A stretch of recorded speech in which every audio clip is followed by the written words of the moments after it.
My name is Reuben. I'm the eldest son of my father Jacob, whose name was changed by God to Israel. I have 11 other brothers, and we all used to stay with our father in Canaan. We have since moved to Egypt, staying in the area of Goshen. You might ask why our entire family moved to Egypt. It's a story of envy and jealousy and the evil that came from it, and how God, in His great providence, preserved our family and saved us from sewer starvation through a famine that was about to come over the whole world. The story goes like this. Our brother Joseph was our father's favorite son, and we hated him for that. Our father even made him a special coat, which he did not make for any of us. We consider dreams to be a medium of divine revelation. Joseph came to us and shared 2 dreams with us, saying that he dreamed that we were out in the field binding sheaves. His sheaves stood upright and our sheaves came to bow before him. In the second dream, the sun, the moon, and 11 stars came to bow him, meaning that our entire family was to come bow before him, including our father. One day we were out in Dothan feeding the flocks of my father. Joseph was sent by our father to come and check on us. As we saw him approaching, I could hear my brothers plotting to kill him, throw him in a pit and say that he was killed by a wild animal. I said no, we could not do this, but let's rather just take him and throw him in the pit. We agreed. We grabbed him, took off his special coat and threw him in the pit. My plan was to go back to rescue him later. When I arrived at the pit, I found it empty. I was told how Judah suggested that my brother be taken out of the pit and sold to a group of passing by Midianite traders for 20 pieces of silver. We had to conceal our evil act, slaughtered the goat, dipped Joseph's special coat in it, took it to our father. He was distraught, thinking that Joseph was killed by a wild animal. We never told our father the truth, and not knowing what happened to Joseph after that. It was only during the time that we were reconciled with him in Egypt that he shared his post-pit experience with us. He told us how he was sold into slavery to a man by the name of Potiphar, and how God blessed him, and how he was promoted and put in charge of Potiphar's whole household and belongings. He was eventually put into jail by Potiphar, being falsely accused by Potiphar's wife of rape. In prison, God was with him. He was quickly promoted again to a position of leadership. The time came that the Pharaoh's cupbearer and chief baker was in prison with Joseph. Both of them had a dream. Joseph correctly interpreted both their dreams. He told the cupbearer that he was about to be restored back into his position within 3 days, and so it happened. So the cupbearer out of prison forgot all about Joseph. It was only when the Pharaoh had his own 2 dreams, which could not be interpreted by the wise men of Egypt, that the cupbearer remembered Joseph. And he told the Pharaoh how Joseph correctly interpreted his dream. The Pharaoh called for Joseph and shared the dream with him. Joseph assured the Pharaoh that both the dreams had the same meaning. The 7 fat cows and the 7 healthy grains stood for 7 years of abundance in Egypt, while the 7 thin cows and the 7 unhealthy grains stood for 7 years of severe famine. Joseph shared a plan with the Pharaoh, saying that he should appoint men with a wise leader to make sure that during the 7 years of abundance, 20% of all crops would be put in storage to make provision for the 7 years of famine. The Pharaoh was so impressed by the plan of Joseph that he immediately appointed him as prime minister over Egypt, second in charge only to the Pharaoh. And so there was our brother Joseph in a position of power through the providence of God, strategically placed. It was so the 7 years of abundance came, and it was also during this time that my brother's 2 sons, Manasseh and Ephraim, were born. Back in Egypt, the famine got worse, and little did we know that we were about to come face to face with Joseph again due to this famine. Our father called us, sent us off to Egypt to go and buy grain. We left him behind with our younger brother Benjamin. Arriving in Egypt, we did not know what to expect, and we also did not know how God, through His providence, protected and elevated Joseph to a position of power. We did not recognize Joseph, but he recognized us, and little did we know that he was about to put us through a test.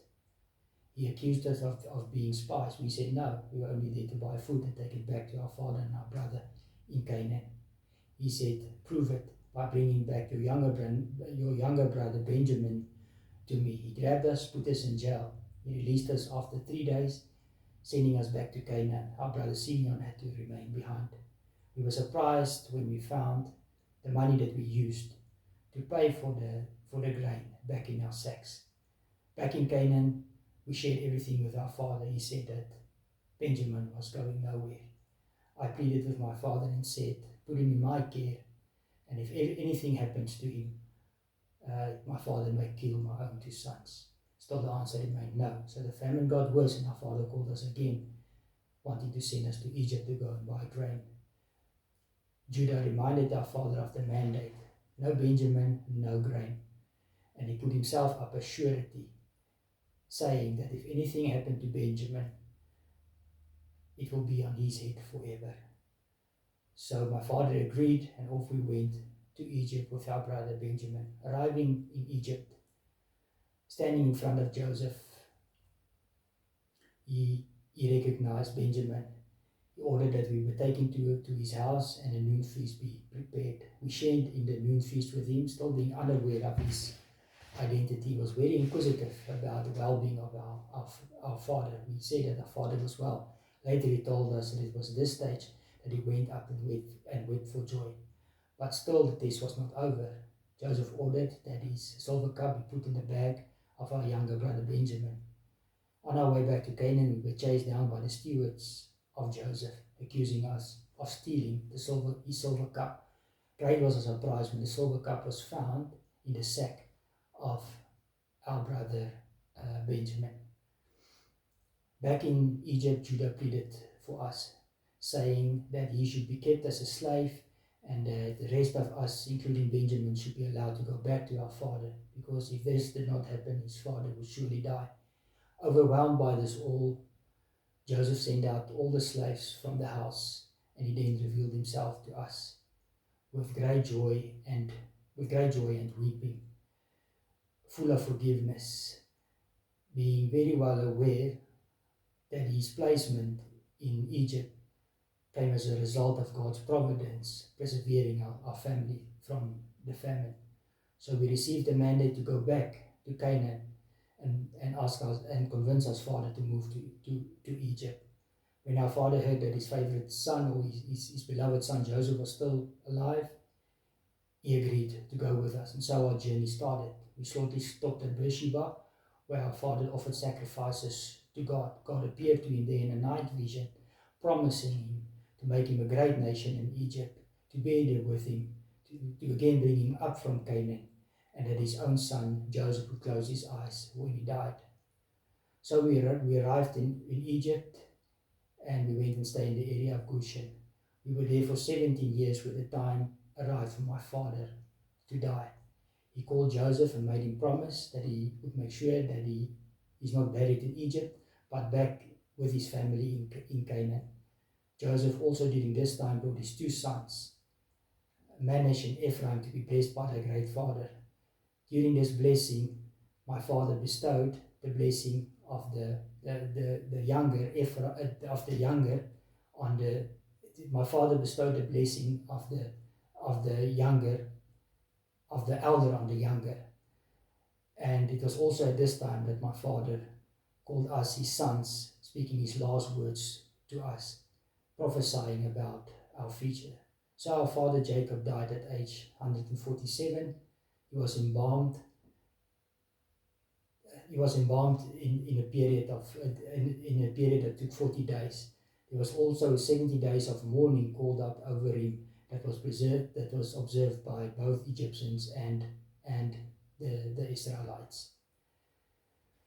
So my brother Joseph got permission from the Pharaoh to take our father back to Canaan, where he was buried with his family in the gravesite at Machpelah in Canaan.